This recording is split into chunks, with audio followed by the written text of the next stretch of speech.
নমস্কার বন্ধুরা, সবাই কেমন আছো? আশা করি সবাই ভালো আছো। অনেক হয়ে গেছে লাঞ্চ আইটেম, এবার আবার একটা ইভিনিং স্ন্যাক্সের আইটেম নিয়ে আসলাম। এখানে আমি 4 টুকরো বনলেস চিকেন নিয়েছি, আদা নিয়েছি, রসুন নিয়েছি 2 কোয়া, আর নিয়েছি কিছু কাঁচা পাকা কাঁচা লঙ্কা। এটাকে আমি মিক্সিতে বেটে নেব। আর কি নিয়েছি? পেঁয়াজ কুচি, একটা ডিম, একটা চিজ কিউব আর ব্রেড। তো কি হবে এটা দিয়ে? চলো বানানো স্টার্ট করি।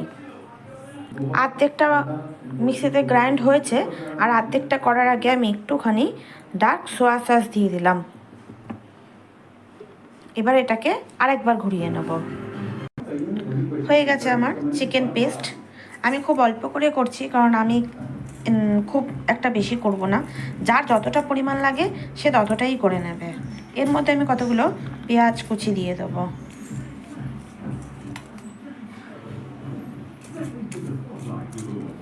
আর একটা চিজকে গ্রেট করে দেব।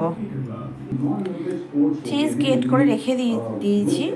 এর মধ্যে আমি সামান্য নুন দেব, কেননা সোয়া সসে নুন আছে, তাই আমি খুব একটা বেশি নুন দেব না।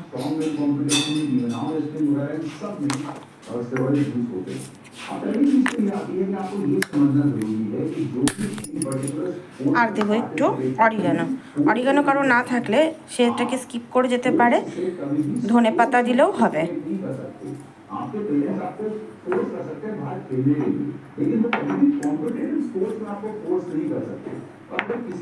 ব্যাস, এবার এটাকে আমি মিক্স করে নেব। একটুখানি টমেটো সস দিয়েছি। কারোর যদি টমেটো সস না ভালো লাগে অতটা, সে ইগনোর করতে পারে। আমার টমেটো সসের ট্যাঙ্গিনেসটা ভালো লাগে, তাই জন্য আমি এর মধ্যে একটুখানি টমেটো সস দিয়েছি। দিয়ে আবার এটাকে মিক্স করে নেব। মিক্সচারটা আমার তৈরি। এইবার আমি ব্রেডগুলোকে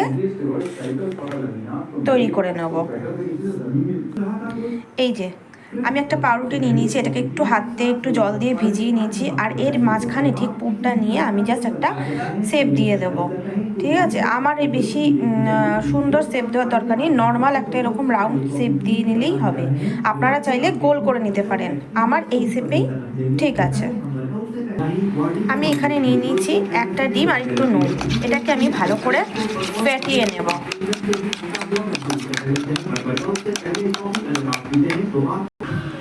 বেঁচে যাওয়া পাউরুটির টুকরোগুলো দিয়ে একটা ব্রেড ক্রাম্বস বানিয়ে নিচ্ছি। মিক্সিতে গুঁড়ো করে সেটাকে একটু কড়াইতে নাড়িয়ে নিচ্ছি। রেডি আমার ব্রেড ক্রাম্বস। এবার এই ব্রেডগুলোকে এরকমভাবে নিয়ে জাস্ট একটুখানি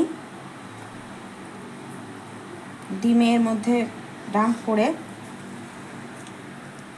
ওপর থেকে একটু ব্রেড ক্রাম্বস লাগিয়ে, বেশি ডিপ করতে হবে না কারণ এটা ব্রেডেরই তৈরি, নিয়ে এই যে কড়াইতে ছেড়ে দিই। এবার আস্তে আস্তে এটাকে গ্যাসটাকে সিমে দিয়ে আস্তে আস্তে করে এটাকে ফ্রাই করতে হবে। আমি আরেকটা ছাড়বো।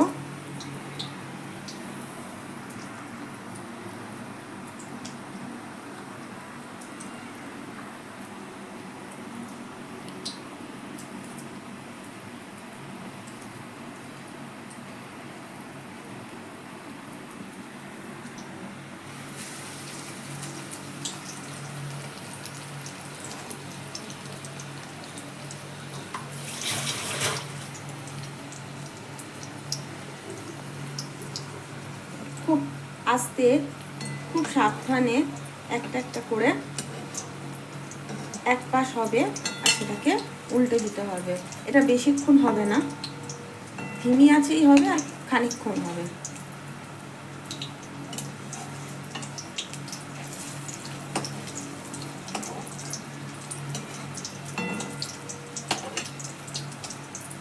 এটা একটুখানি লেট হয়েছে বলে ওটা একটু ইয়ে হয়ে গেছে।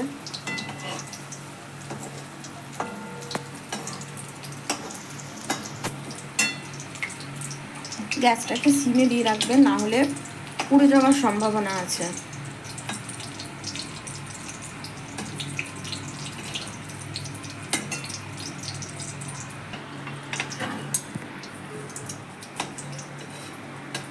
দুটোই কমপ্লিট মোটামুটি ভাজা। আমি দুটোকে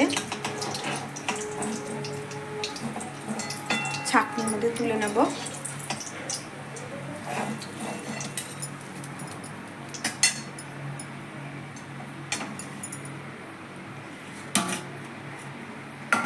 আমি একটা থালার মধ্যে দুটো টিস্যু পেপার নিয়ে নিয়েছি, কারণ এগুলো পাউরুটি প্রচণ্ড তেল অ্যাবজর্ব করে। ডাইরেক্ট যদি এরকম টিস্যু পেপারের মধ্যে রাখি তাহলে তেলটা অনেকটা শুষে নেবে। এভাবে আমি সব কটা করে নিয়ে তারপরে নেক্সট আবার আপনার কাছে আসছি। ফাইনালি রেডি আমাদের ব্রেড চিকেন রোল। তো আপনারাও সবাই বাড়িতে একটু বানিয়ে খাবেন। এটা অতটাও হেলদি নয় যেহেতু পুরো ডিপ ফ্রাই করা তেলে, তবে আপনারা যাদের এয়ার ফ্রায়ার আছে, যাদের অল্প তেলে ভাজার মতন ক্যাপাসিটি আছে, তারা এটাকে না ফ্রাই করে তাওয়াতে অল্প তেল দিয়ে হালকা হালকা করে সেঁকে নিলেও হবে। আজকে আমি ফ্রাই করে করলাম, চেষ্টা করব অন্যদিন কীভাবে অল্প তেল দিয়ে করা যায় সেটাও আপনাদের দেখিয়ে দিতে। তো যাই হোক, একদিন থাক, একদিন না একটু বেশি তেলই খেলাম, একটু না হয় কোলেস্টেরল হাই হলো, একটু না হয় শরীরে কিছুটা ক্ষতি হলো, জিভের তো শান্তি হলো। তো এটা বানিয়ে খাবেন বাড়িতে সবাই।